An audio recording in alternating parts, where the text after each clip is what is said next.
Hello बच्चों, मैं फिर से आ गई हूँ आपके पास उसी कंटेंट को लेकर के जो मैंने अपना प्रीवियस एक्सप्लेनेशन वीडियो डाला था, जिसमें मैंने आपको formation of the Indian national Congress के बारे में बताया था। तो आज मैं आपको बताना चाहती हूँ कि 1885 में A.O. ह्यूम ने इस इंडियन नेशनल कांग्रेस की स्थापना करी कांग्रेस के कुछ हिंदुस्तानी डेलीगेट्स के साथ, जिसमें कि 72 हमारे इंडियन लीडर्स थे जिन्होंने मिलकर के इस कांग्रेस में हिस्सा लिया था। और एक बहुत ही इम्पॉर्टेंट बात है बच्चों जो मैं बताना चाहती हूँ कि 25 दिसंबर 1885 को हमारे हिंदुस्तान में उस वक्त प्लेग फैला हुआ था। स्पेशली इसका फर्स्ट सेशन पुणे में होना था, लेकिन पुणे में उस समय प्लेग फैला हुआ था।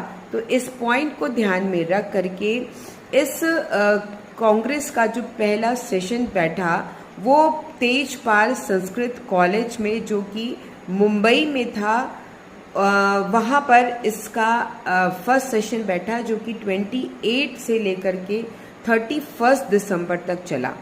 और उस समय इसकी प्रेसिडेंटशिप व्योमेश चंद्र बनर्जी के हाथों में थी, जहाँ पर हमारे हिंदुस्तान के और 72 डेलीगेट्स, जो मैं आपको पहले बता चुकी हूँ। डेलीगेट्स का मतलब कि वो हमारे असर्टिव या हम कह सकते हैं अर्ली नेशनलिस्ट लीडर्स जो कि इस कांग्रेस में शामिल हुए थे।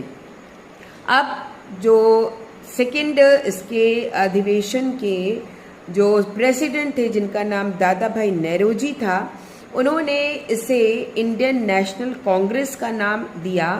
और इस कांग्रेस को जब 28 दिसंबर 1885 में पहली मीटिंग के साथ स्टार्ट किया गया, तो अपने साथ कुछ एम लेकर के लाए गए। यानी इस कांग्रेस के कुछ एम था।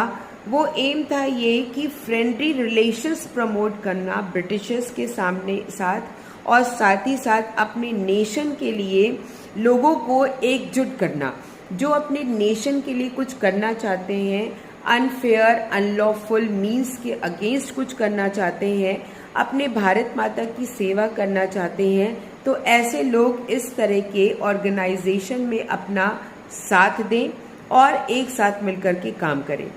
एक और इम्पॉर्टेंट बात है बच्चों कि स्टार्टिंग में हमारे इंडियन नेशनल कांग्रेस में अर्ली नेशनलिस्ट थे। यानी अर्ली नेशनलिस्ट का मतलब वो लीडर्स जो ब्रिटिश के सेंस पे बिलीव करते थे, जो मानते थे कि ब्रिटिश आज नहीं तो कल उनकी बात को सुनेंगे, बस उन्हें थोड़ा धैर्य रखना है। और इसी धैर्य के साथ इन्होंने अपनी बातें ब्रिटिशर्स के सामने